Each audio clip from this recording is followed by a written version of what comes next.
Hello everyone, मैं हूं पवन नेगी और आज के वीडियो में हम लोग पढ़ने वाले हैं क्लास 11 चैप्टर 4 जिसका नाम है केमिकल बॉन्डिंग। और ये इस सीरीज़ का पांचवा पार्ट है। तो इसमें हम देखने वाले हैं valence bond treatment for helium molecule. ये एक हाइपोथेटिकल मॉलिक्यूल है और हम देखेंगे with the help of valence bond theory कि ये मॉलिक्यूल एग्जिस्ट नहीं करता है। इससे पहले पार्ट 4 में हमने देखा था valence bond treatment of hydrogen molecule और हमने देखा था वो मॉलिक्यूल एग्जिस्ट करता है। तो अगर आप हीलियम के मॉलिक्यूल को देखेंगे या हीलियम के पहले हम एटम को देख लेते हैं। सो हीलियम है He, राइट, और इसका एटॉमिक नंबर होता है 2। तो इसका क्या मतलब है कि हीलियम में 2 इलेक्ट्रॉन हैं, राइट। हीलियम में क्या है, 2 इलेक्ट्रॉन हैं। तो न्यूक्लियस क्या करेगा, दोनों इलेक्ट्रॉन को अट्रैक्ट करेगा। तो अगर आप देखेंगे ये एक हीलियम का एटम है, right. So He atom A, एक एटम को हम देख रहे हैं। तो इसमें Ea का मतलब है ये इसका इलेक्ट्रॉन है और Ea का मतलब ये भी इसी का इलेक्ट्रॉन है। और ये जो पॉजिटिव चार्ज से डिनोट किया गया है, दिस इज द न्यूक्लियस। सो ये अट्रैक्टिव फोर्स है जो डॉटेड लाइन से दिखाई दे रहा है, वो है आपका ओल्ड अट्रैक्टिव फोर्स, राइट। यहाँ पर ओल्ड फोर्स है, अट्रैक्टिव है इस केस में, right. In the same way ये देखिए आप, यहाँ है atom B. So He atom B, तो ये Eb और दूसरा Eb, 2 इलेक्ट्रॉन इसके, and both the electrons are being attracted, both the electrons are being attracted by the nucleus, right। तो ये क्या हो गया, ये है हीलियम का एटम। तो 2 हीलियम के एटम हमने कंसीडर किए हैं। वन इज He, केवल डिस्टिंक्शन के लिए, वन इज He, तो हमने देखा कि हीलियम के एटम में initially there are 2 attractive forces, और वो अट्रैक्टिव फोर्स किसके बीच में है, both the electron and nucleus, ठीक है, दोनों इलेक्ट्रॉन और न्यूक्लियस के बीच में, दोनों केसेस में। तो ये केस तब है जब दोनों के दोनों helium atom are far away, right, इनका आपस में कोई इंटरेक्शन नहीं है।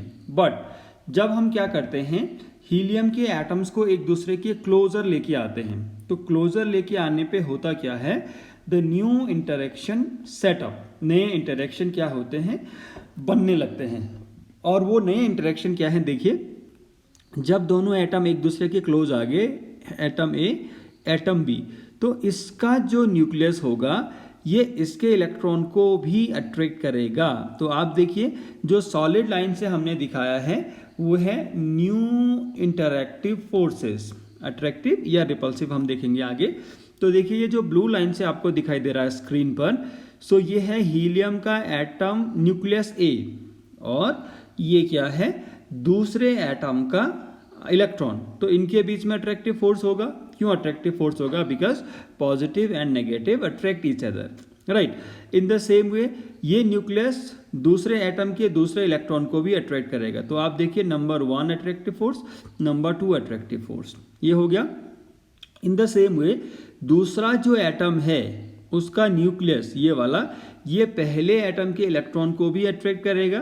तो अगेन नंबर 3 एंड नंबर 4। तो आप कुल मिला के देखिए there are 4 attractive forces, right. New की बात हो रही है, 4 attractive forces, these are new 4 attractive forces, 4 हैं कुल।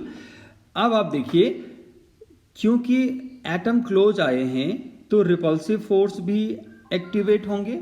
अब वो रिपल्सिव फोर्स हम देख लेते हैं एक बार।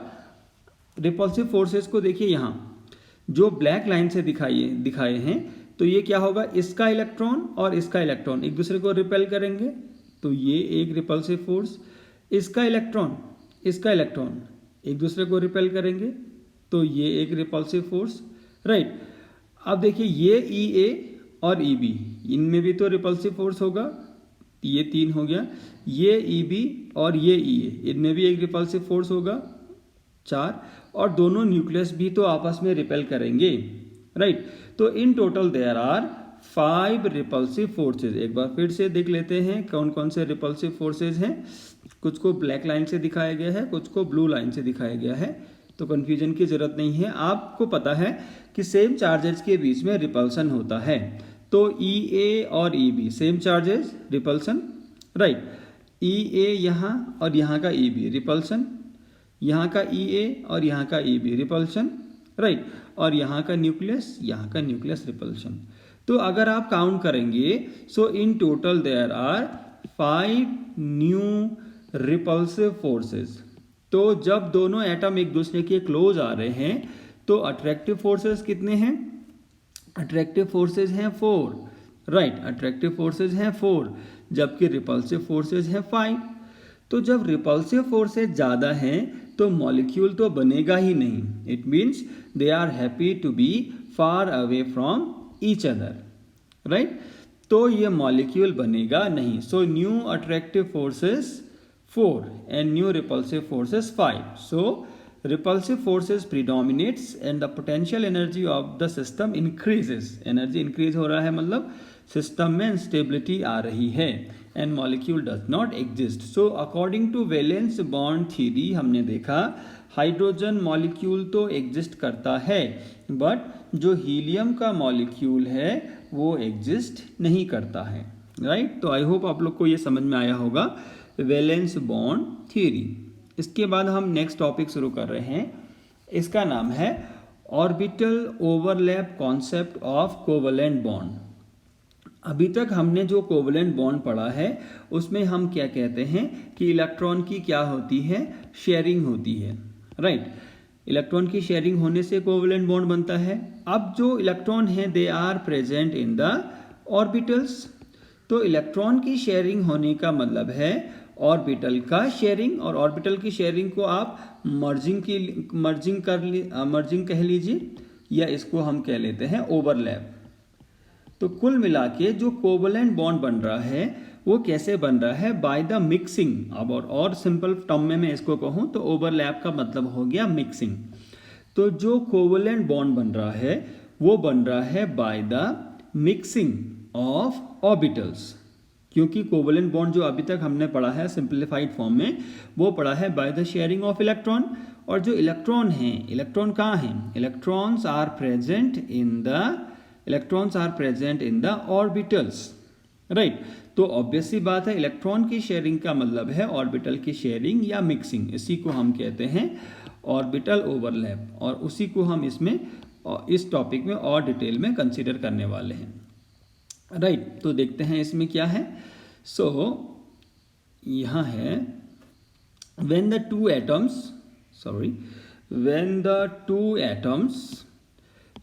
atoms approach each other, partial merging of two orbitals or bonding orbitals known as overlapping of orbitals occurs. जब भी दो एटम एक दूसरे के पास आएंगे तो क्या होगा? पार्शियल मर्जिंग होगी ऑर्बिटल्स की। बॉन्डिंग ऑर्बिटल किसको कहते हैं हम आगे समझेंगे और डिटेल में। तो क्या होता है? पार्शियल मर्जिंग होती है ऑर्बिटल्स की, राइट। और इसी को हम कहते हैं ओवरलैपिंग ऑफ ऑर्बिटल्स। और मर्जिंग का मतलब मैंने आपको बताया mixing of the orbitals, right. और ऑर्बिटल क्या है मैंने आपको पहले बताया है, the region in 3 dimensional around the nucleus where the probability of finding the electron is maximum. ठीक है, तो ये एक पॉइंट है। दूसरा पॉइंट है, right, the overlapping of orbitals results in the pairing of electrons. जब भी क्या होगा? ओवरलैपिंग होगा ऑर्बिटल्स का, ओवरलैपिंग होगी ऑर्बिटल्स की, तो इससे होगा क्या? पेयरिंग होगी इलेक्ट्रॉन की। अब आपको याद होगा पेयरिंग का मतलब क्या है? पेयरिंग का मतलब है एक ऑर्बिटल में 2 इलेक्ट्रॉन, उनको हम कहते हैं पेयर्ड इलेक्ट्रॉन, राइट। आपको पता है जो पॉलीज एक्सक्लूजन प्रिंसिपल है वो कहता है an orbital can contain maximum 2 electron, right, when they are of opposite spin.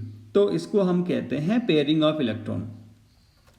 So the greater the extent of overlapping the stronger is the bond form between 2 atoms. तो अब देखिए जो यहाँ पर बॉन्डिंग का जो कॉन्सेप्ट है उसका ऑक्टेट रूल से कोई मतलब नहीं है। हम लोअर क्लासेस में या पहले हमने पढ़ा है ऑक्टेट रूल, और मैंने ये भी बताया है कि octet rule is not universal and it has many exception, right.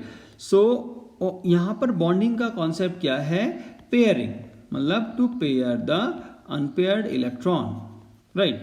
अगर इलेक्ट्रॉन पेयर्ड हो गया तो उसके बाद अब वो फर्दर क्या नहीं करेगा? और बॉन्ड नहीं बनाएगा, राइट। तो बॉन्डिंग का कॉन्सेप्ट केवल क्या रह गया है अब, to pair the unpaired electron. तो ओवरलैपिंग ऑफ ऑर्बिटल्स से क्या होता है, the overlapping of orbitals results in the pairing of electrons, right. The greater the extent of overlapping the stronger is the bond form between the atoms. ये point क्या कह रहा है कि जितना ज़्यादा ओवरलैपिंग होगी, द मोर इज ओवरलैपिंग, जितना ज़्यादा ओवरलैपिंग होगी उतना स्ट्रॉन्ग बॉन्ड बनेगा। Stronger is bond formed, stronger is bond formed, right। the more is overlapping, stronger is the bond formed। जितना ज़्यादा ओवरलैपिंग होगी उतना ज़्यादा क्या बनेगा, स्ट्रॉन्ग बॉन्ड बनेगा, राइट।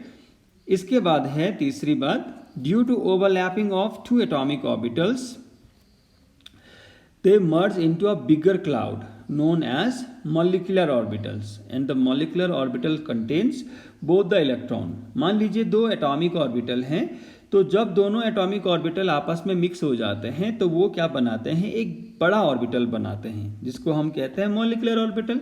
मान लीजिए एक ऑर्बिटल ये है, मान लीजिए एक ऑर्बिटल ये है और एक ऑर्बिटल ये है, राइट। और इसमें एक इलेक्ट्रॉन है, इसमें एक इलेक्ट्रॉन है। तो जब ये दोनों आपस में ओवरलैप करेंगे तो कह रहा है कि ये एक बड़ा ऑर्बिटल बनाएंगे और ये बड़ा ऑर्बिटल में क्या होगा, दोनों इलेक्ट्रॉन होंगे, राइट। और इस बड़ा ऑर्बिटल को हम कहते हैं MO मॉलिक्यूलर ऑर्बिटल, जबकि ये छोटे ऑर्बिटल जो हैं वो हैं एटॉमिक ऑर्बिटल्स। आगे हम और डिटेल में पढ़ेंगे इसी चीज़ को इन मॉलिक्यूलर ऑर्बिटल थियरी। फिलहाल इतना समझ लीजिए, ये जो पॉइंट कह रहा है, due to the overlapping the two atomic orbitals merged into a bigger cloud called molecular orbital। तो दो छोटे एटॉमिक ऑर्बिटल मिक्स होके क्या दे रहे हैं, एक बड़ा क्लाउड बना रहे हैं जिसको हम कह रहे हैं molecular orbital, right. And the molecular orbital contain both the electrons. इस मॉलिक्यूलर ऑर्बिटल में अब क्या होंगे, दोनों इलेक्ट्रॉन होंगे, जबकि एटॉमिक ऑर्बिटल जो सिंगली फिल्ड थे, जिनमें अनपेयर्ड इलेक्ट्रॉन थे, they contain singly field electron, एक एक इलेक्ट्रॉन उनमें थे। जबकि अब यहाँ पर क्या है, दोनों इलेक्ट्रॉन एक मॉलिक्यूलर ऑर्बिटल में हैं। फॉर्मेशन ऑफ हाइड्रोजन मॉलिक्यूल, अब इसको हम समझ रहे हैं according to the orbital overlap concept of covalent bond. तो देखिए हाइड्रोजन मॉलिक्यूल कैसे बन रहा है।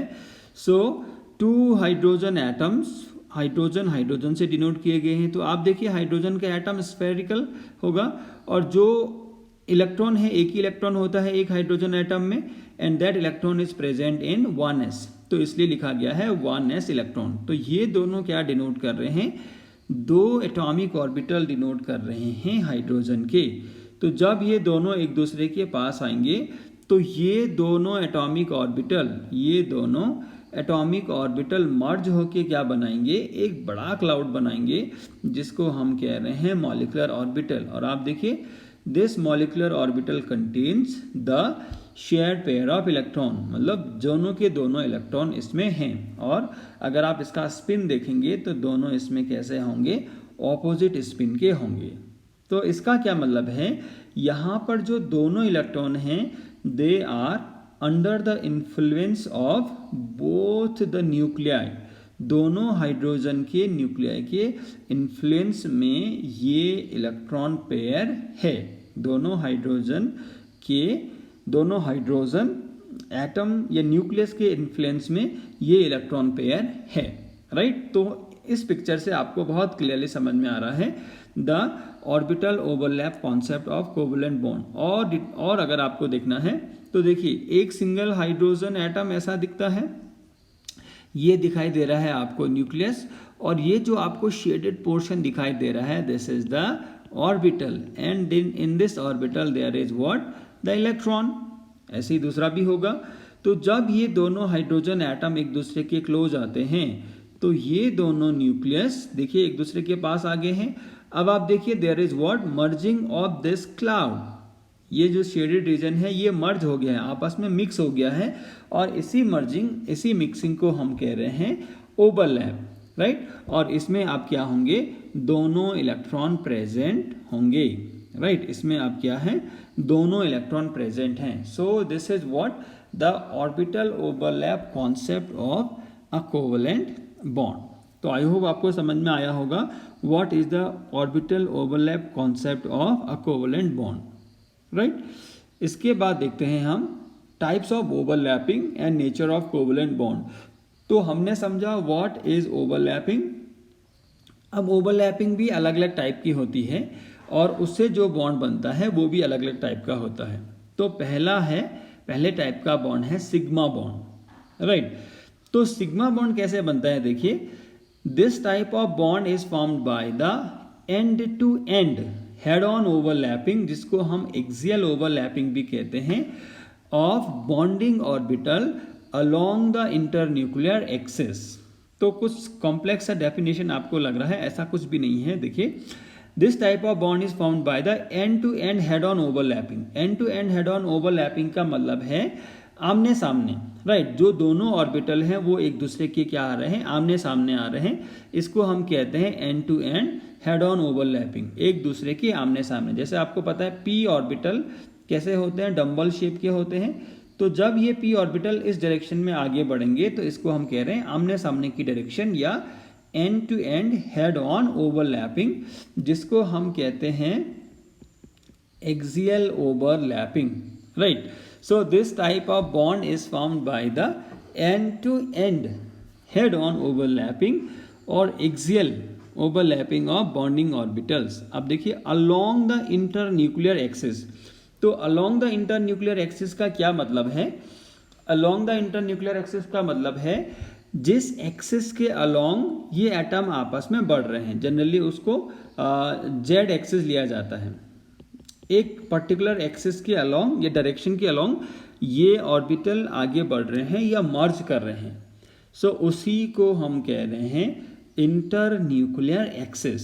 So this is the definition of what the sigma bond. एक बार फिर से देख लेते हैं, what is a sigma bond. This type of bond is formed by the end to end head on overlapping और axial overlapping of the bonding orbitals along the internuclear axis। अब देखिए कब ये बॉन्ड बनता है, तो कुछ कंडीशंस हैं। एस ओवरलैपिंग, नाम से पता चल रहा है एस ओवरलैपिंग का मतलब है जब भी एस और एस ऑर्बिटल आपस में ओवरलैप करेंगे तो सिग्मा बॉन्ड बनेगा। इसका सिंबल ये है, राइट। जब भी एस ऑर्बिटल आपस में कंबाइन करेंगे तो ये बॉन्ड बनेगा, सिग्मा बॉन्ड ही बनेगा। और सिग्मा बॉन्ड के जो इलेक्ट्रॉन हैं उनको हम कहते हैं सिग्मा इलेक्ट्रॉन्स, राइट।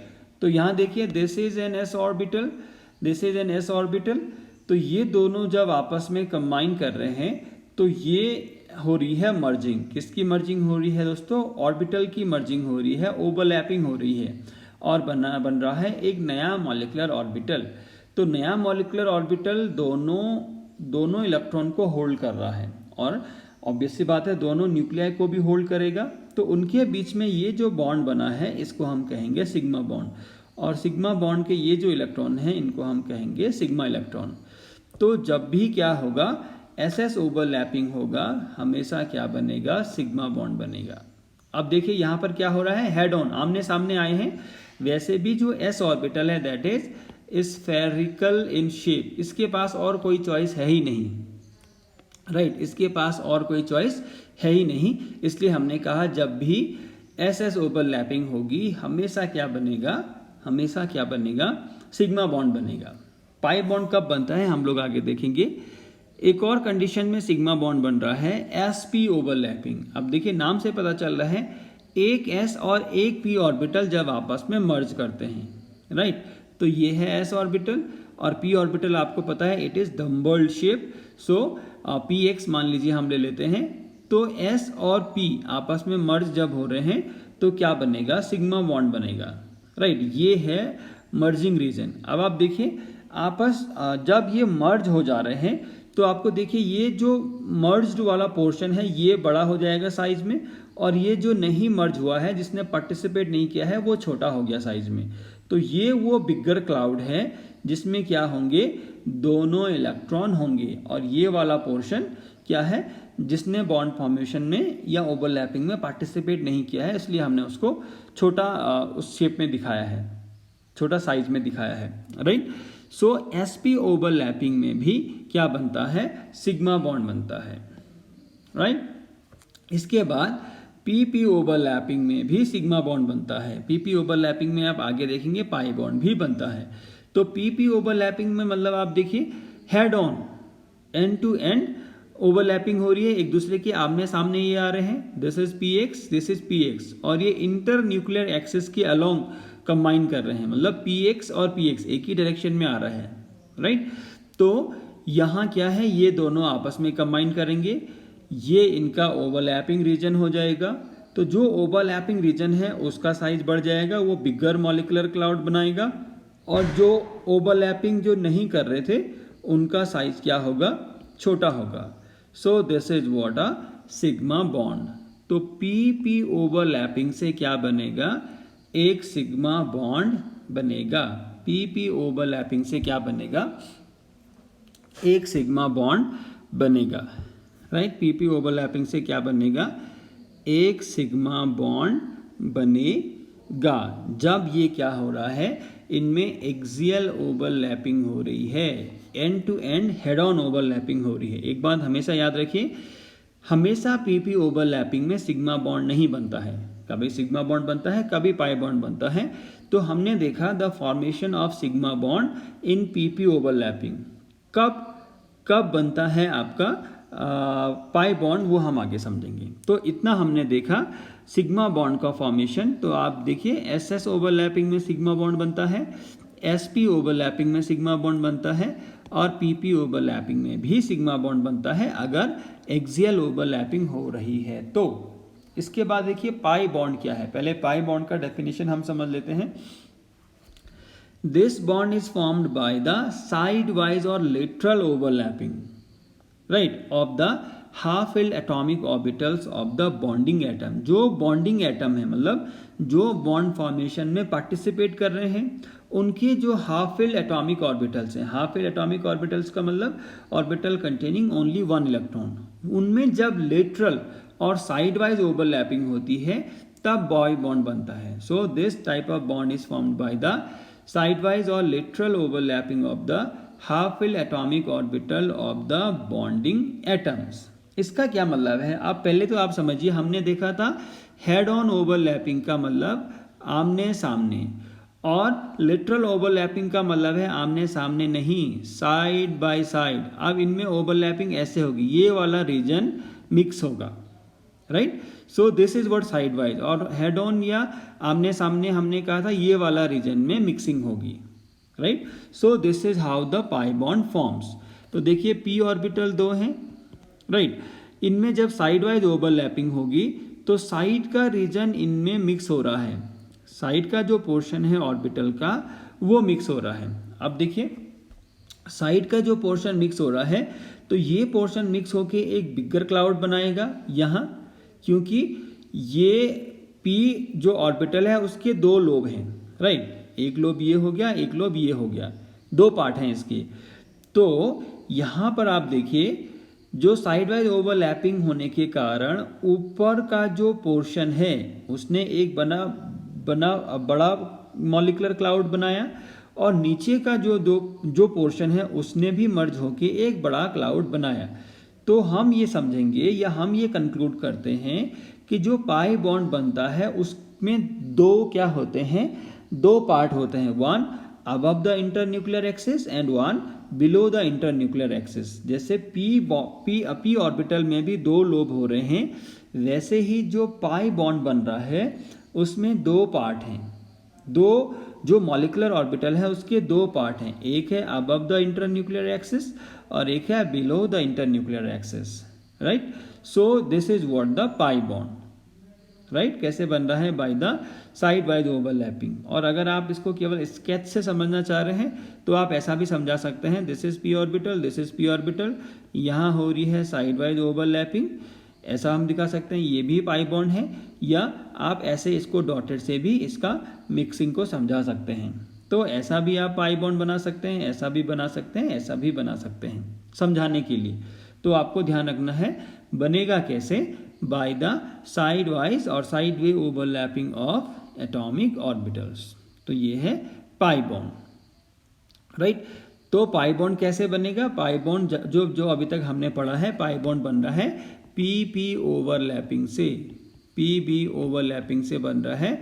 और वो भी कैसे ओवरलैपिंग होनी चाहिए? लेटरल या साइड वाइज। जबकि सिग्मा बॉन्ड कैसे बना था? एस एस एस पी और पी पी की एक्सियल ओवरलैपिंग से। सो ये है कैसे पी बॉन्ड पाई बॉन्ड बनता है, कैसे सिग्मा बॉन्ड बनता है। अब हम देखते हैं इनकी strength. Out of sigma bond और पाई बॉन्ड कौन ज़्यादा स्ट्रॉन्गर है? तो देखिए स्ट्रेंथ डिपेंड करती है upon the extent of overlapping. जितना ज़्यादा ओवरलैपिंग होगा, ये हमने पहले भी पढ़ा है, जितना ज़्यादा ओवरलैपिंग होगा उतना ज़्यादा क्या होगा? स्ट्रॉन्गर बॉन्ड बनेगा। द मोर इज ओवरलैपिंग और extent of overlapping the stronger is bond, right, the stronger is bond. तो ये आप थंब रूल याद रखिए, the more is overlapping between the atomic orbitals the stronger is the bond, the stronger is the bond. अब आप देखिए out of literal overlapping and axial overlapping, ज़्यादा overlapping किस में हो रही है? क्योंकि लिटरल ओवरलैपिंग में कम ओवरलैपिंग हो रही है। आप ऐसा मत सोचिए कि 2 बार ओवरलैपिंग हो रही है तो ज़्यादा हो रहा है। अगर आप इसका एरिया वाइज काउंट करेंगे तो हो सकता है आपको ये ज़्यादा लगे, बट क्योंकि यहाँ जगह ओवरलैपिंग करने की बहुत कम है, साइड वाइज जब ओवरलैप होता है तो बहुत अच्छे से ओवरलैप नहीं हो पाता है, जबकि आमने सामने में ओवरलैपिंग बहुत अच्छी होती है। तो इसका क्या मतलब है? जो हेड ऑन ओवरलैपिंग हो रही है उसमें एक्सटेंट ऑफ ओवरलैपिंग ज़्यादा है as compare to the side wise overlapping. तो हेड ऑन ओवरलैपिंग में एक्सटेंट ऑफ ओवरलैपिंग ज़्यादा है, इसका मतलब है उस ओवरलैपिंग से जो बॉन्ड बनेगा दैट विल बी स्ट्रॉन्गर, उस ओवरलैपिंग से जो बॉन्ड बनेगा that will be stronger. So sigma bond और पाई बॉन्ड में से स्ट्रॉन्ग कौन हुआ? पाई बॉन्ड को ऐसे दिखाते हैं, तो जो सिग्मा बॉन्ड है वो स्ट्रॉन्ग होगा। क्यों? क्योंकि यहाँ ज़्यादा ओवरलैपिंग हो रही है as compare to pi bond, right. So strength of sigma और पाई बॉन्ड में क्या है? सिग्मा बॉन्ड की स्ट्रेंथ ज़्यादा है। तो कई बार एग्जाम में सिंपल क्वेश्चन आ जाता है, differentiate between sigma and pi bond. तो डिफरेंस में आप इनके स्ट्रेंथ का पॉइंट मेंशन कर सकते हैं और इनके फॉर्मेशन का जो मोड है कैसे कैसे बनता है, राइट, तो वो भी मेंशन कर सकते हैं। So this was the strength of sigma and pi bond, right. एक और पॉइंट इसमें रह गया है, in the formation of covalent bond. जब भी ऑर्बिटल की मर्जिंग से कोवलेंट बॉन्ड बन रहा है, सो क्या होगा? The orbitals of the same sign will combine. इसको हम कहते हैं पॉजिटिव ओवरलैप। आगे भी इसी चीज़ को हम पढ़ने वाले हैं। तो देखिए जब भी ऑर्बिटल की ओवरलैपिंग होगी तो सेम साइन के ओवर जो लोब हैं वही कंबाइन करेंगे, या ऑर्बिटल है वही कंबाइन करेंगे। आपको पता है जो पी ऑर्बिटल है उसके 2 लोब होते हैं, राइट, और एक लोब में पॉजिटिव साइन होता है, एक लोब में नेगेटिव साइन होता है। ये जो साइन है ये चार्ज से इसका कोई मतलब नहीं है, ये मैं आपको पहले भी बता चुका हूँ। चार्ज से कोई मतलब है नहीं है इसका मतलब है साइन ऑफ वेव। जो वेव फंक्शन है, इलेक्ट्रॉन को हमने एज अ वेव पढ़ा है पहले, तो जो साइन ऑफ वेव है वो डिनोट कर रहा है the positive and negative sign, right. तो क्या कह रहा है? जब भी ओवरलैप होगा तो सेम साइन वाले लोब या ऑर्बिटल ही कंबाइन करेंगे। मान लीजिए ये एक एटॉमिक ऑर्बिटल है, ये एक एटॉमिक ऑर्बिटल है, और जब ये एक दूसरे के क्लोज इस तरीके से आते हैं कि आमने सामने ऑपोजिट साइन वाले हैं, तो ऑपोजिट साइन वाले से होने का मतलब है बॉन्डिंग नहीं हो पाएगी, ये एक दूसरे से दूर जाएंगे। तो इस टाइप की ओवरलैप को हम कहते हैं डिस्ट्रक्टिव ओवरलैप, और इस ओवरलैप से जो ऑर्बिटल बनेगा उसको हम कहते हैं anti bonding orbital. Pi star से इसको हम डिनोट करते हैं। इसको हम आगे भी देखेंगे मॉलिक्यूलर ऑर्बिटल थ्योरी में। तो आप देखिए ये जो ऑर्बिटल हैं इसका पॉजिटिव, इसका नेगेटिव, यहाँ देखिए ये इसके नेगेटिव और ये इसके पॉजिटिव से दूर जा रहा है, पॉजिटिव नेगेटिव दूर जा रहे हैं एक दूसरे से, नेगेटिव पॉजिटिव एक दूसरे से दूर जा रहे हैं। होने को ये भी एक मॉलिक्यूलर ऑर्बिटल है, बट ये बॉन्डिंग में फेवरेबल नहीं है क्योंकि मर्जिंग हो ही नहीं रही है, मिक्सिंग हो ही नहीं रही है। सो इसको हम कहते हैं एंटी बॉन्डिंग या पाई स्टार ऑर्बिटल, ठीक होगा। इसके ऑपोजिट अगर सेम साइन के ऑर्बिटल कंबाइन करते हैं, सेम साइन के ऑर्बिटल कंबाइन करते हैं तो ओवरलैपिंग होती है। तो देखिए पॉजिटिव पॉजिटिव नेगेटिव नेगेटिव, तो मिक्सिंग होगी और मिक्सिंग होने से क्या बनेगा, मॉलिक्यूलर ऑर्बिटल बनेगा। तो यहाँ पूरा पॉजिटिव साइन, यहाँ पूरा नेगेटिव साइन। तो ये जो मॉलिक्यूलर ऑर्बिटल बना है ये बना है बॉन्डिंग मॉलिक्यूलर ऑर्बिटल, राइट। तो याद रखिए जब भी ओवरलैपिंग होगी orbitals of the same sign will combine. तो आई होप आपको इतना समझ में आया होगा what is overlapping and what is sigma bond, what is pi bond and what are the differences between them। इसके बाद जो नेक्स्ट एंड इम्पॉर्टेंट टॉपिक है वो है हाइब्रिडाइजेशन। तो हाइब्रिडाइजेशन की क्या ज़रूरत पड़ी है उसको हम पहले समझ लेते हैं। आप लोगों को याद होगा जो कार्बन है उसका एक कंपाउंड है मीथेन CH4, राइट। और यहाँ कार्बन की जो वैलेंसी है, कार्बन की जो वैलेंसी है इस केस में वो कितनी है, 4 है, राइट। और अगर आपने देखा होगा बॉन्ड एंगल, तो यहाँ बॉन्ड एंगल होता है 109.5 डिग्रीज, ये बॉन्ड एंगल है, राइट। और इसका जो स्ट्रक्चर है वो है टेट्राहेड्रल। इसका स्ट्रक्चर कैसा है, टेट्राहेड्रल। अब क्योंकि वैलेंसी 4 है और अभी अभी हमने पढ़ा है orbital overlap concept of the covalent bond, इसका मतलब है, और जिसमें हमने क्या है, हमने समझा है बॉन्डिंग का मतलब है पेयरिंग ऑफ इलेक्ट्रॉन्स, बॉन्डिंग का मतलब है पेयरिंग ऑफ इलेक्ट्रॉन्स। तो क्योंकि यहाँ 4 वैलेंसी है, इसका मतलब है कार्बन के पास कितने होने चाहिए, एटलीस्ट 4 अनपेयर्ड इलेक्ट्रॉन होने चाहिए, तभी तो वो 4 बॉन्ड बनाएंगे। क्योंकि बॉन्डिंग का कॉन्सेप्ट क्या है, to pair the unpaired electron. So if carbon is forming 4 bond in this molecule, so there must be 4 unpaired electron present in carbon. Carbon में क्या होने चाहिए, 4 अनपेयर्ड इलेक्ट्रॉन होने चाहिए, राइट। तो हम देखते हैं क्या कार्बन में 4 अनपेयर्ड इलेक्ट्रॉन है। तो कार्बन का आपको पता होगा जो इलेक्ट्रॉनिक कॉन्फ़िगरेशन है, कार्बन का एटॉमिक नंबर हो गया 6। So it is what, 1s2 2s2 2p2। इसको हम कहते हैं ground state electronic configuration of carbon. अब आप देखिए अनपेयर्ड इलेक्ट्रॉन कितने हैं, क्या कार्बन में यहाँ पर 4 अनपेयर्ड इलेक्ट्रॉन है क्या। और आपको ये तो पता होगा ही कि केवल वैलेंसी शेल के इलेक्ट्रॉन ही बॉन्डिंग में पार्टिसिपेट करते हैं। सो कार्बन का इलेक्ट्रॉनिक कॉन्फ़िगरेशन हमने लिखा 1s2 2s2 2p2। अब केवल यही पार्टिसिपेट करेंगे तो ये हो जाएगा 2s और 2p। आपको पता है p में 3 होते हैं, साइन, राइट। सो 2s 2p। सो यहाँ है 2, 2s और p में है 2।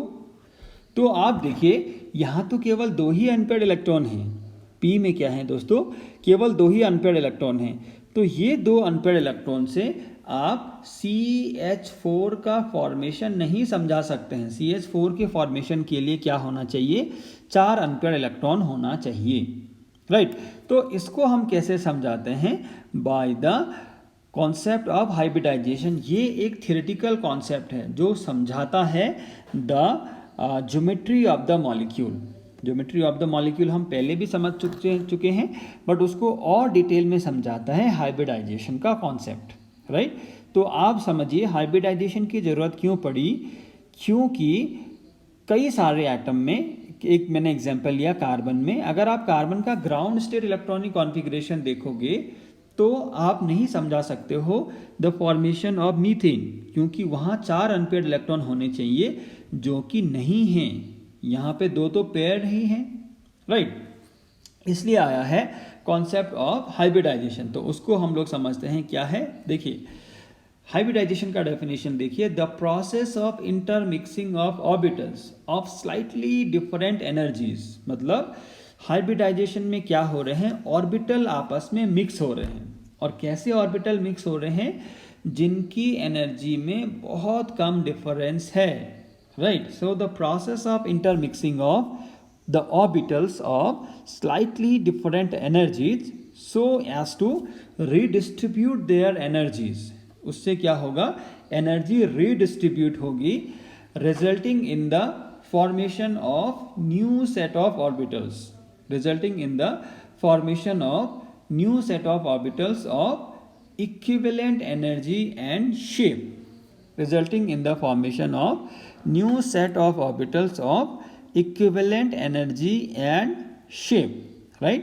इंटरमिक्सिंग होने के बाद क्या बनेंगे, orbitals of slightly different energy, slightly different energy, थोड़ा सा क्या होगा, डिफरेंट एनर्जी के ऑर्बिटल बनेंगे, so as to redistribute their energy.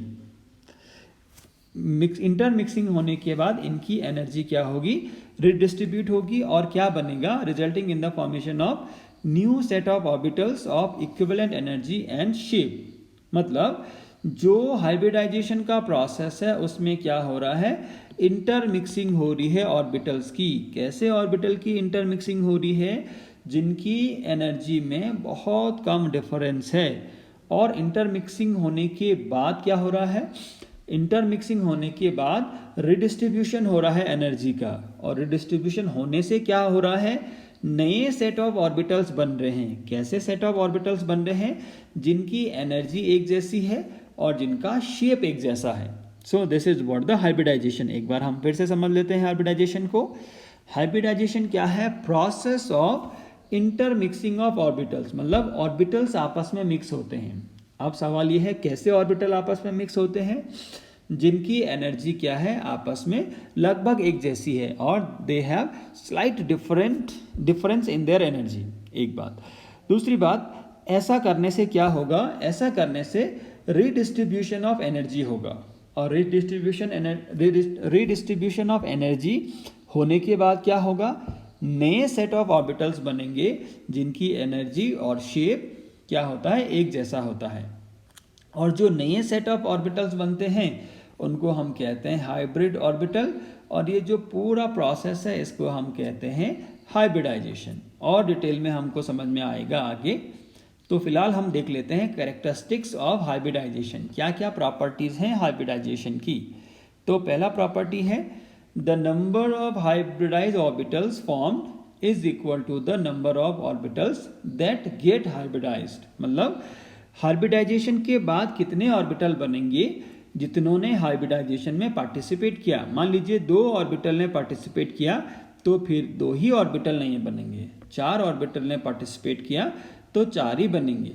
ये 2 ऑर्बिटल कौन से हैं, जिन्होंने हाइब्रिडाइजेशन में पार्टिसिपेट किया, इनको हम कहते हैं हाइब्रिडाइजिंग ऑर्बिटल्स। और ये जो 2 ऑर्बिटल हैं ये कौन से हैं, हाइब्रिडाइज्ड ऑर्बिटल, जो हाइब्रिडाइजेशन के बाद बन गए हैं, राइट। तो बनने वाले मतलब 2 से 2 ही बनेंगे, 4 से 4 ही बनेंगे, नंबर में चेंज नहीं होगा। चेंज किस में होगा, एनर्जी और शेप में।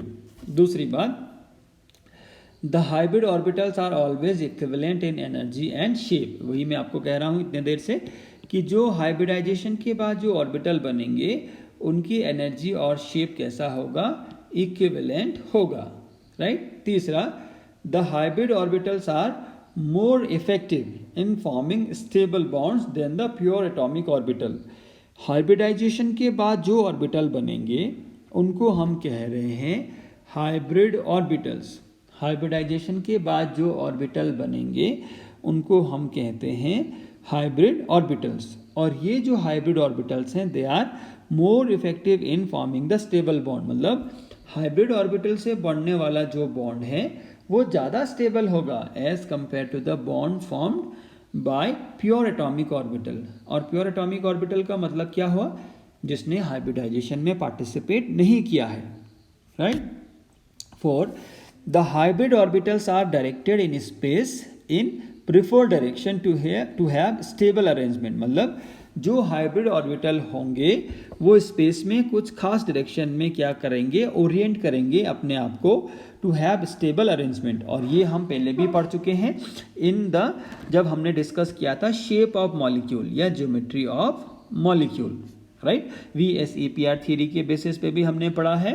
तब भी हमने देखा है जो बॉन्डिंग और नॉन बॉन्डिंग इलेक्ट्रॉन हैं वो सेंट्रल एटम के सराउंडिंग में कुछ खास प्रेफर्ड डायरेक्शन में ही अपने आप को ओरिएंट करते हैं, राइट। जैसे 2 हो गए तो लीनियर एक दूसरे से 180 डिग्री के डिस्टेंस पे, 3 होने से ट्राइगोनल प्लेनर, 4 होने से टेट्राहेड्रल, 5 होने से trigonal bipyramidal, right. Trigonal bipyramidal. Trigonal bipyramidal कैसे बनेगा? 1 2 3 4 and 5 trigonal bipyramidal and so on, right. तो वही चीज यहाँ पर भी कह रहे हैं, the hybrid orbitals are directed in space in some preferred direction, कुछ खास डायरेक्शन में ही वो क्या है ओरिएंट किए हैं अपने आप को, to have stable arrangement. Therefore the type of hybridization indicates the geometry of the molecule. और लगभग ये वैसा ही है शेप यहाँ पर जैसा हमने देखा था VSEPR थ्योरी में, right. So therefore the type of hybridization indicates the shape or geometry of the molecule। तो hybridization से भी हम क्या कर सकते हैं, अंदाजा लगा सकते हैं किसका? geometry of the molecule का, जो हम ऑलरेडी देख चुके हैं इन द VSEPR थ्योरी। इसके बाद है कंडीशंस। तो ये तो हमने देखी कैरेक्टरिस्टिक्स। कंडीशन देखिए किन किन कंडीशन में क्या क्या कंडीशन है हाइब्रिडाइजेशन के लिए। तो देखिए only the orbitals present in the valency shell of the atoms are hybridize. ये तो बहुत सिंपल सी बात है, क्योंकि वैलेंसी शेल के ऑर्बिटल्स ही बॉन्ड फॉर्मेशन में पार्टिसिपेट करते हैं, तो हाइब्रिडाइजेशन में भी वही पार्टिसिपेट करेंगे, राइट। दूसरी बात, the orbitals undergoing hybridization should have only small difference in energy. ये तो हम डेफिनेशन से ही देखते आ रहे हैं, the orbitals having slight difference in their energy, right. उनकी एनर्जी में क्या होना चाहिए? कम डिफरेंस होना चाहिए, तभी वो मिक्स हो पाएंगे। तीसरी बात है, promotion is not essential condition prior to hybridization. इसका क्या मतलब है? इलेक्ट्रॉन का एक्साइटेशन, ये हम जब हम पढ़ेंगे हाइब्रिडाइजेशन तब समझ में आएगा कि ये इसेंशियल कंडीशन नहीं है। Promotion is not an essential condition prior to hybridization. Hybridization से पहले प्रमोशन हो ये जरूरी नहीं है, राइट। इसके बाद half filled and completely filled orbitals can take part in hybridization. तो ये 4 कंडीशन आप ध्यान रखिए, ये याद करने की जरूरत नहीं है आपको, जब हम देखेंगे हाइब्रिडाइजेशन के केस तो आपको समझ में आएगा। तो half filled and completely filled hybrid orbitals completely filled orbitals can take part in the hybridization, ठीक है। अब हम जब हाइब्रिडाइजेशन को 1 बाय 1 पढ़ेंगे तो हमें समझ में आएगा। देखिए टाइप ऑफ हाइब्रिडाइजेशन में सबसे पहले है sp हाइब्रिडाइजेशन। तो देखिए sp हाइब्रिडाइजेशन का मतलब नाम से पता चला, ये दोनों स्मॉल लेटर्स में लिखे हैं s and p। सो क्या है इसका मतलब? when one s orbital and one p orbital are hybridized to give 2 new sp hybridized orbitals of equivalent energy and geometry, the hybridization is called sp hybridization। तो नाम से पता चल रहा है sp hybridization का मतलब है एक होगा s ऑर्बिटल और एक होगा p ऑर्बिटल, ये दोनों हाइब्रिडाइज होंगे। और हाइब्रिडाइज होने के बाद देखिए इनकी जो एनर्जी होगी, इनमें पहले तो स्लाइट डिफरेंस होगा, और जब ये दोनों मिक्स हो जाएंगे एक दूसरे में तो अब ये 2 ऑर्बिटल बनाएंगे। जो हमने रूल पहले भी पढ़ा है, जितने पार्टिसिपेट करेंगे 1 1 तो बनेंगे भी कितने? 2। 2 ने पार्टिसिपेट किया, 2 बनेंगे। और बनने वाला जो ऑर्बिटल है वो अब s नहीं रहेगा, वो ना p रहेगा, वो क्या बन जाएगा? अब sp। बनने के बाद जो ऑर्बिटल हमें मिलेगा उसको हम s ऑर्बिटल नहीं कहेंगे क्योंकि वो तो मिक्स हो गया, उसको हम p ऑर्बिटल नहीं कहेंगे क्योंकि वो भी मिक्स हो गया, उसको हम कहेंगे sp हाइब्रिडाइज ऑर्बिटल और sp ऑर्बिटल सिंपली, राइट। और ये कितने ऑर्बिटल बनेंगे? ऐसे 2। और दोनों sp हाइब्रिडाइज ऑर्बिटल क्या होंगे? उनकी एनर्जी सेम होगी और ज्योमेट्री भी सेम होगी, राइट। और इसका एग्जाम्पल है BeS2, BeCl2, BeF2। इन सब में क्या होता है? sp हाइब्रिडाइजेशन होता है। तो आइए हम समझते हैं कैसे इनमें sp हाइब्रिडाइजेशन होता है। फॉर एग्जाम्पल Be, तो Be का अगर आप इलेक्ट्रॉनिक कॉन्फ़िगरेशन लिखोगे तो यह है 1s2 2s2, यही होता है शायद, राइट। अब आप देखिए, आप इसकी बॉन्डिंग को समझा सकते हो क्या? BeS2 बन पाएगा इससे, क्योंकि इसमें तो एक भी अनपेयर्ड इलेक्ट्रॉन नहीं है, राइट। तो बिना हाइब्रिडाइजेशन के हम इसकी बॉन्डिंग को नहीं समझा पाते हैं, क्योंकि बॉन्डिंग क्या कहता है, अनपेयर बॉन्डिंग में क्या होता है दोस्तों, जो अनपेयर इलेक्ट्रॉन है वो तो पेयर हो जाता है, बट यहाँ तो अनपेयर इलेक्ट्रॉन नहीं है, मतलब ये बॉन्डिंग में पार्टिसिपेट ही नहीं करेगा। तो BeS2 कैसे बन गया? तो उसको समझाने के लिए हमें क्या चाहिए, हाइब्रिडाइजेशन की जरूरत पड़ेगी। एक बात, इसके लिए हम क्या लिखते हैं, इसका इलेक्ट्रॉनिक कॉन्फ़िगरेशन। और अभी अभी हमने हाइब्रिडाइजेशन में देखा कि केवल वैलेंसी शेल वाले ही पार्टिसिपेट करेंगे, तो इसको हम भूल जाते हैं। तो देखिए Be का इलेक्ट्रॉनिक कॉन्फ़िगरेशन में अब लिखता हूँ ऑर्बिटल में, तो 2s और 2p, 2p भी इसमें होगा, भले वो वैकेंट है। तो 2p में 3 ऑर्बिटल होते हैं, 2s में 1। तो ये है ground state electronic configuration of beryllium, right, GS for ground state. अब हमने पढ़ा था क्या, प्रोमोशन। तो प्रोमोशन का मतलब क्या होता है, बेरिलियम क्या करता है, एक्साइटेड स्टेट में आता है। और एक्साइटेड स्टेट का मतलब क्या होगा, 1 of s electron will jump into p orbital. तो 2s और 2p की एनर्जी में बहुत कम डिफरेंस है, तो यहाँ से एक इलेक्ट्रॉन किस में चला जाता है, p में चला जाता है। तो ये चला गया। अब देखिए आपके पास कितने अनपेयर्ड इलेक्ट्रॉन हो गए, 2। तो अब तो ये बॉन्डिंग कर सकता है, बट अभी भी हाइब्रिडाइजेशन हुआ नहीं है। यहाँ पे हमने जो प्रमोशन किया है वो किया है प्रायर टू हाइब्रिडाइजेशन, तो अभी भी क्या नहीं हुआ है, हाइब्रिडाइजेशन हुआ नहीं है। अब हाइब्रिडाइजेशन क्या होगा, इन दोनों में होगी मिक्सिंग, यहाँ होगा sp हाइब्रिडाइजेशन, तो sp हाइब्रिडाइजेशन से होगा क्या दोस्तों, बेरिलियम के पास 2 ऑर्बिटल बनेंगे। इसको भूल जाइए, ये खाली है, इनका अभी कोई रोल नहीं है। बेरिलियम के पास 2 ऑर्बिटल बनेंगे बेरिलियम के सराउंडिंग में, राइट। एक ऑर्बिटल बनेगा ऐसा, राइट, और इसका एक छोटा लोब इधर, राइट।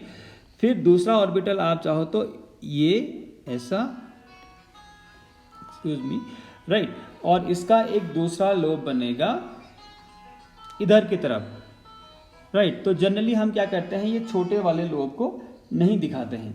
तो कुल मिला के आपको बुक में ऐसा भी देखने को मिल जाएगा। तो मैंने कैसे बनाया, मैंने बनाया बेरिलियम के सराउंडिंग में 2 ऑर्बिटल बनेंगे, और वो 2 ऑर्बिटल कैसे होंगे, sp हाइब्रिडाइज ऑर्बिटल, क्योंकि 2 ऑर्बिटल ने क्या किया है, पार्टिसिपेट किया है, एक s और एक p ने पार्टिसिपेट किया है। तो 2 नए sp हाइब्रिडाइज ऑर्बिटल बनेंगे बेरिलियम के सराउंडिंग में। तो एक जो बॉन्डिंग वाला लोब होगा और एक ये जो पार्टिसिपेट नहीं करेगा, और दूसरा ऐसा ही होगा यहाँ, और इसका एक छोटा लोब। तो फॉर आवर कन्वीनियंस हम क्या दिखाते हैं, बेरिलियम के सराउंडिंग में 2 ऑर्बिटल, बेरिलियम के सराउंडिंग में 2 ऑर्बिटल जिनको हम कहते हैं sp हाइब्रिडाइज ऑर्बिटल। तो ये हो जाएगा Be, मैं इसको ऐसा दिखा देता हूँ, ये और ये। अब आप देखिए इन दोनों में क्या है, एक एक अनपेयर्ड इलेक्ट्रॉन है, सो 1 अनपेयर्ड इलेक्ट्रॉन, तो मैं ऐसा दिखा दूं, 1 अनपेयर्ड इलेक्ट्रॉन और एक अनपेयर्ड इलेक्ट्रॉन यहाँ है, दोनों में अनपेयर्ड इलेक्ट्रॉन। तो ये क्या हुआ है, अब देखिए इनकी एनर्जी भी एक जैसी और ज्योमेट्री भी एक जैसी, मतलब ये दोनों कैसे हैं, बेरिलियम से इक्वी डिस्टेंस हैं, और एक कैसा एंगल बना रहे होंगे, 180 का। क्यों, क्योंकि 2 ऑर्बिटल एक दूसरे से मैक्सिमम डिस्टेंस पे रहना चाहेंगे, राइट। तो BeS2 कैसा बनेगा, अब देखिए यहाँ से जो हाइड्रोजन है उसका 1s ऑर्बिटल, हाइड्रोजन का 1s ऑर्बिटल क्या करेगा, कंबाइन करेगा विद दिस। सो ये है हाइड्रोजन का 1s ऑर्बिटल। तो हाइड्रोजन के 1s ऑर्बिटल ने क्या किया है, ओवरलैप किया है और क्या बनाया है, सिग्मा बॉन्ड। तो एक सिग्मा बॉन्ड यहाँ बना, एक सिग्मा बॉन्ड यहाँ बना। अब देखिए ये दोनों जो ऑर्बिटल बने थे ये कैसे थे, sp ऑर्बिटल या sp हाइब्रिडाइज्ड ऑर्बिटल्स। तो जो सिग्मा बॉन्ड बन रहा है वो किसके बीच में बन रहा है, sp हाइब्रिडाइज्ड ऑर्बिटल और s orbital of hydrogen, s orbital of hydrogen इनके बीच में बन रहा है। So this is what the formation of BeS2। तो ऐसे ही आपको करना है आपकी नोटबुक में BeCl2 और BeS2 का फॉर्मेशन, राइट। इसके बाद हम देखते हैं sp2 हाइब्रिडाइज ऑर्बिटल। तो एग्जैक्टली वैसा ही है, केवल यहाँ पर एक s और दो p आपस में कंबाइन करेंगे, बाकी पूरा डेफिनेशन वही है, राइट। और इसके एग्जाम्पल हैं BeCl3, BF3 एंड BS3। तो मैं BeCl3 का एग्जाम्पल आपको समझा रहा हूँ। BeCl3 है बोरॉन। तो बोरॉन का अगर आप इलेक्ट्रॉनिक कॉन्फ़िगरेशन देखोगे 1s2 2s2 2p1, और आपको पता है केवल वैलेंसी शेल ही पार्टिसिपेट करेगा। तो बोरॉन का ग्राउंड स्टेट इलेक्ट्रॉनिक कॉन्फ़िगरेशन क्या हो जाएगा 2s एंड 2p। तो 2s में तो 2 इलेक्ट्रॉन है और 2p में केवल एक ही इलेक्ट्रॉन है। तो आप देखिए अनपेयर्ड इलेक्ट्रॉन है केवल एक, और यहाँ बॉन्ड कितने बन रहे हैं 3। तो ये पॉसिबल नहीं है समझाना विदाउट हाइब्रिडाइजेशन। तो आपको पता है हाइब्रिडाइजेशन में क्या होगा, बोरॉन एक्साइटेड स्टेट में एक इलेक्ट्रॉन को जंप करवा देगा इनटू 2p ऑर्बिटल, राइट। तो यहाँ एक अनपेयर्ड इलेक्ट्रॉन रह जाएगा और एक यहाँ पहले से था और एक यहाँ आके अनपेयर्ड हो गया। तो 2s और 2p में आप देखिए कितने अनपेयर्ड इलेक्ट्रॉन हो गए 3। फिर ये तीनों क्या करेंगे आपस में sp2 हाइब्रिडाइजेशन करेंगे। और sp2 हाइब्रिडाइजेशन से क्या होगा दोस्तों, बोरॉन के सराउंडिंग में तीन क्या बनेंगे sp2 hybridize orbital, 3 sp2 hybridize orbital बनेंगे। और तीनों ये ऑलमोस्ट वैसा ही है जैसा हमने VSEPR थ्योरी में देखा था। तीनों एक दूसरे से कौन सी डिस्टेंस में रहेंगे 120, और वो कैसा अरेंजमेंट होता है ट्राइगोनल प्लेनर, राइट। तो और तीनों में देखिए 1 1 1 एक एक अनपेयर्ड इलेक्ट्रॉन सब में होगा, राइट। ये तीनों के तीनों क्या हैं दोस्तों, ये तीनों के तीनों हैं sp2 hybridized orbital, sp2 hybridized orbitals, right. अब देखिए ये क्या करेंगे Cl, अब यहाँ पे Cl है तो Cl में जो वैलेंसी इलेक्ट्रॉन होता है वो किस में होता है p में।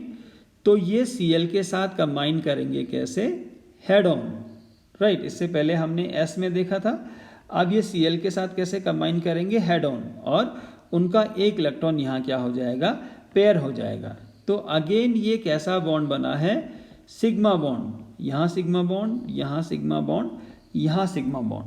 तो ये सिग्मा बॉन्ड कैसे बना है by the combination of sp2 hybridize orbital, ये वाला जो है ये है sp2 हाइब्रिडाइज ऑर्बिटल, और ये वाला कैसा है क्लोरीन का 3p ऑर्बिटल होगा ये, क्योंकि फ्लोरीन में होता है 2 तो क्लोरीन में होगा 3p ऑर्बिटल, राइट। तो यहाँ तो 3 सिग्मा बॉन्ड बनने, तो इसकी ज्योमेट्री कैसी होगी trigonal planar, trigonal planar, right. हमने VSPR थ्योरी के बेसिस पे भी देखा है और वही चीज़ हम देख रहे हैं हाइब्रिडाइजेशन के बेसिस पे भी, केवल अप्रोच अलग है, बाकी रिजल्ट वही मिल रहा है दोनों में, ठीक है। तो आपको पता होना चाहिए यहाँ जो बॉन्ड एंगल होगा वो होगा 120 डिग्री। तो हमें समझ में आया व्हाट इज sp2 हाइब्रिडाइजेशन। इसके बाद देखिए sp3 हाइब्रिडाइजेशन।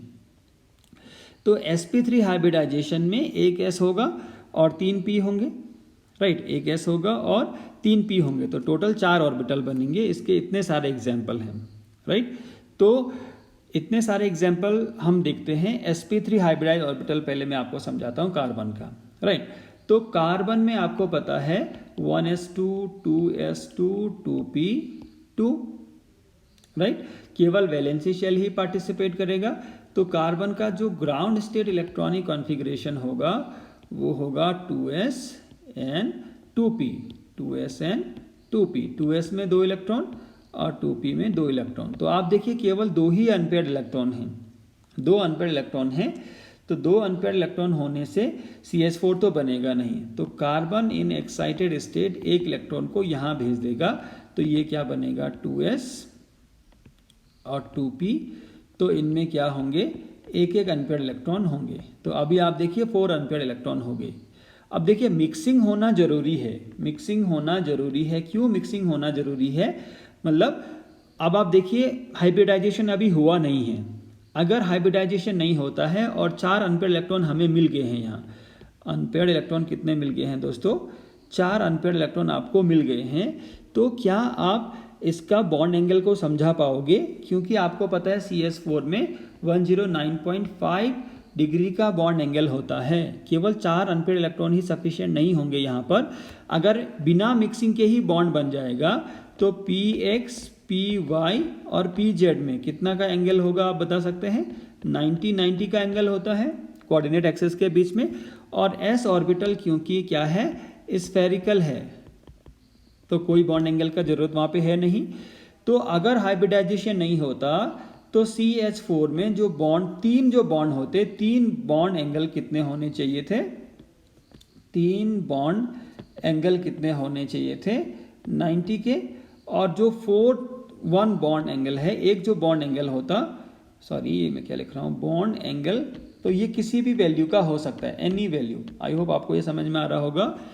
देखिए एक्साइटेशन तो हो गया, 4 अनपेयर्ड इलेक्ट्रॉन भी आपको मिल गए, 4 वैलेंसी भी आप समझा दोगे, बट बिना हाइब्रिडाइजेशन के आप बॉन्ड एंगल नहीं समझा सकते हो। मतलब मैं कह रहा हूँ एक्साइटेशन होने के बाद हाइब्रिडाइजेशन होना ज़रूरी है। अगर हाइब्रिडाइजेशन नहीं हो रहा है तो हम यहाँ पर जो 109.5 का बॉन्ड एंगल है वो नहीं समझा पाएंगे, क्योंकि यहाँ PX, PY, PZ के बीच में तो 90 का एंगल होता है, जो कि हमें CH4 में देखने को नहीं मिलता है। इसलिए प्रमोशन के बाद क्या जरूरी है दोस्तों? मिक्सिंग या हाइब्रिडाइजेशन। तो अब क्या होगा यहाँ पर अब होगा दोस्तों sp3 hybridisation, sp3 hybridisation.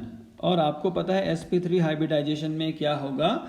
Around the carbon 4 sp3 hybrid orbital will form. 4 sp3 hybrid orbital बनेंगे और चारों sp3 हाइब्रिड ऑर्बिटल में क्या होगा? एक एक अनपेयर्ड इलेक्ट्रॉन होगा, जो कि कंबाइन करेगा with 1s orbital of hydrogen, जो कि कंबाइन करेगा with 1s orbital of hydrogen, 1s orbital of hydrogen, right, जो किसके साथ कंबाइन करेगा? 1s orbital of hydrogen. तो यहाँ ये बॉन्ड कैसा बनेगा? Sigma sigma sigma and sigma, क्योंकि ये हेड ऑन ओवरलैपिंग हो रही है किसके किसके बीच में? S और sp3 हाइब्रिडाइज ऑर्बिटल के बीच में। तो ये था sp3 हाइब्रिडाइजेशन। तो मैं आपको समझा चुका हूँ sp, sp2 and sp3 hybridization, right. तो आप देखिए इस तरीके से भी आप देख सकते हैं sp3 हाइब्रिडाइजेशन, राइट, इन मीथेन। तो देखिए कार्बन, ये लोब्स मैंने, देखिए हर जब हाइब्रिड ऑर्बिटल बनेगा तो एक और छोटा लोब इसमें बनेगा, तो वो मैंने नहीं दिखाया है, आप चाहो तो दिखा भी सकते हैं। तो 4 हाइब्रिड ऑर्बिटल बने sp3 हाइब्रिड ऑर्बिटल, और ये क्या कर रहे हैं? 1s ऑर्बिटल के साथ कंबाइन कर रहे हैं, और यहाँ क्या होगा? हर में एक पेयर्ड आपको मिलेगा इलेक्ट्रॉन, राइट। तो ये जो बॉन्ड बना है ये कैसा है? Sigma bond. So this is what? The sp3 hybridization, right. अब कार्बन की क्या यूनिक प्रॉपर्टी है वो हम देखेंगे। दैट अब आप देखिए इन सब में sp3 हाइब्रिडाइजेशन होगा, आप चाहो तो इनको घर में ट्राई कीजिए। अब देखिए कार्बन की क्या प्रॉपर्टी है? That it may undergo sp, sp2 and sp3 hybridization. ये तीनों के तीनों टाइप के हाइब्रिडाइजेशन इसमें हो सकते हैं। तो sp3 हमने देख लिया है, बाकी sp2 और sp हम देखेंगे नेक्स्ट वाले वीडियो में। सो this is all about the part 5 of chemical bonding, जिसमें हमने कई सारे कॉन्सेप्ट देखे और उनमें से एक इम्पॉर्टेंट हाइब्रिडाइजेशन।